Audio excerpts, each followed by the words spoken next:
Salam sejahtera saudara dimanapun saudara berada.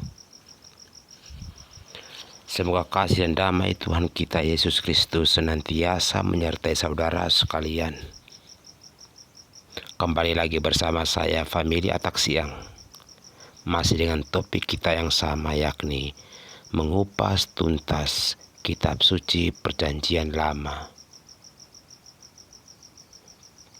yakni berusaha menjawab pertanyaan-pertanyaan yang sering ditanyakan, entah itu dari saudara-saudari kita yang seiman maupun saudara-saudari kita yang berbeda keyakinan. Dalam pertemuan kita yang terakhir, kita sudah berusaha menjawab pertanyaan yang sering ditanyakan, yakni apakah bahasa asli Perjanjian Lama. Dan seperti yang sudah kami janjikan dalam pertemuan kita yang terakhir, topik kita hari ini adalah menjawab pertanyaan yang sering ditanyakan, yakni apakah Perjanjian Lama benar-benar firman Tuhan? Banyak saudara-saudari kita yang merasa sangsi dan tidak meyakini bahwa Perjanjian Lama merupakan firman Tuhan.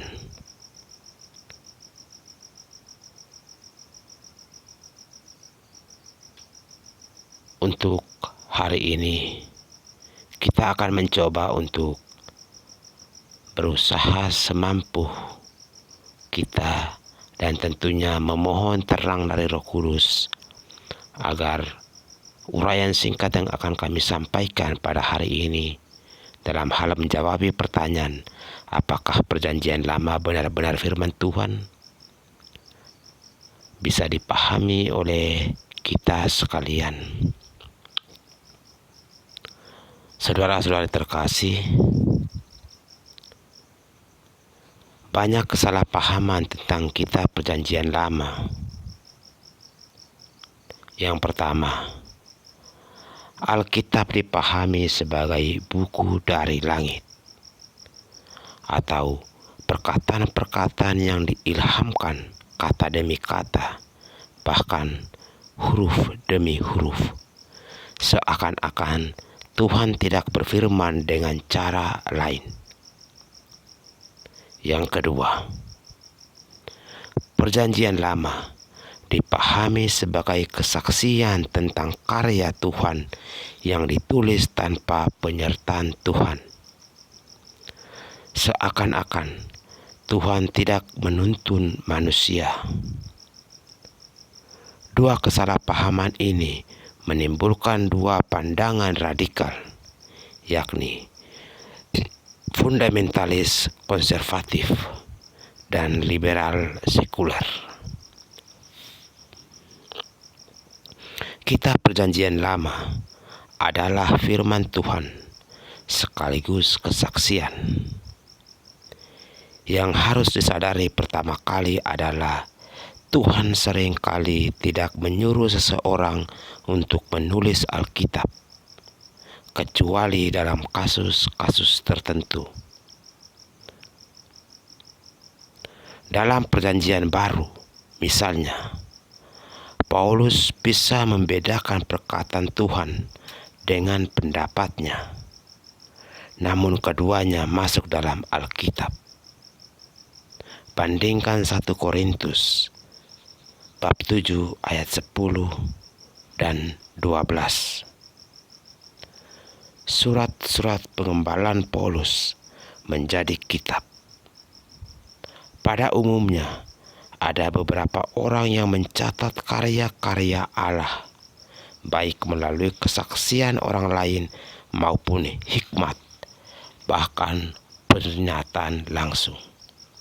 Misalnya, Baruk diminta menulis apa yang dikatakan Tuhan kepada Nabi Yeremia. Bandingkan Yeremia bab 36 ayat 4. Di sisi lain, otoritas Alkitab Perjanjian Lama terbukti berlaku hingga zaman Yesus. Tuhan Yesus sering mengutip perjanjian lama seperti kitab Taurat, kitab Mazmur, dan kitab-kitab para nabi. Kitab-kitab itu juga dipakai oleh para rasul dan gereja-gereja masa kini. Roh Kudus berperan penting agar maksud Tuhan dapat dipahami oleh pembaca atau pendengar. Lagi pula, ada banyak teks yang tidak bisa disampaikan tanpa mujizat pengetahuan. Beberapa contohnya antara lain: peristiwa penciptaan bumi, dialog Tuhan dengan iblis tentang Ayub, pikiran berbagai orang asing, dan sebagainya. Oleh karena itu, Alkitab juga dikatakan sebagai firman Tuhan. Artinya, maksud Tuhan dapat kita ketahui dari kesaksian si penulis. Penulis kitab Perjanjian Lama tidak menulis menurut keinginan atau kehendaknya, melainkan melalui tuntunan Roh Kudus.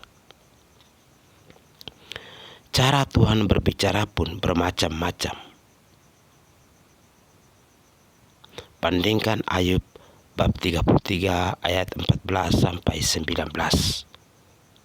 Lain orang, lain kitab, lain zaman, lain pula cara Tuhan berfirman.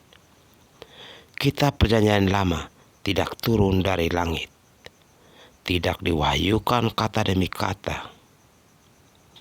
Banyak kitab yang ditulis dari tradisi lisan, yakni kesaksian pendahulu, yang kemudian disusun oleh editor atau penulis, lalu dikumpulkan menjadi Alkitab.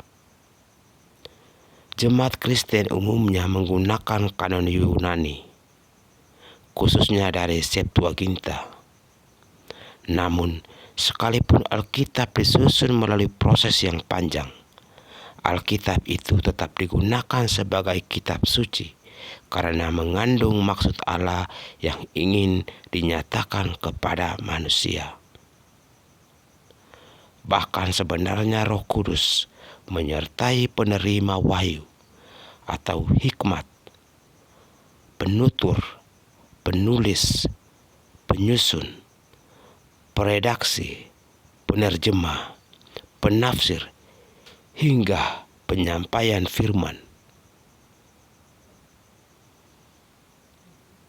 khotbah atau renungan, dan sebagainya. Penerima firman dan pelaku firman. Dengan demikian dapat dikatakan bahwa Alkitab adalah firman yang hidup. Oleh karena itu, untuk memahami Alkitab tidak cukup membaca secara harfiah, tetapi memerlukan campur tangan Roh Kudus dan akal budi. Ini sesuai dengan firman Tuhan yang berkata, "Kasihilah Tuhan Allahmu dengan segenap akal budimu." Bandingkan Matius bab 22 ayat 37. Baik pertolongan Roh Kudus maupun akal budi yang dipersembahkan untuk Tuhan merupakan karunia yang tidak boleh disia-siakan. Saudara-saudara terkasih, uraian singkat ini kiranya bisa menjawab pertanyaan, apakah Perjanjian Lama benar-benar firman Tuhan? Kita akan berjumpa lagi di topik-topik selanjutnya, yakni pertanyaan yang sering ditanyakan, kitab Kejadian berisi kejadian apa? Kiranya dengan memohon berkat Allah yang Maha Kuasa dan terang Roh Kudus, saya famili Atak Siang mohon undur diri. Shalom, salam sejahtera, Tuhan Yesus memberkati.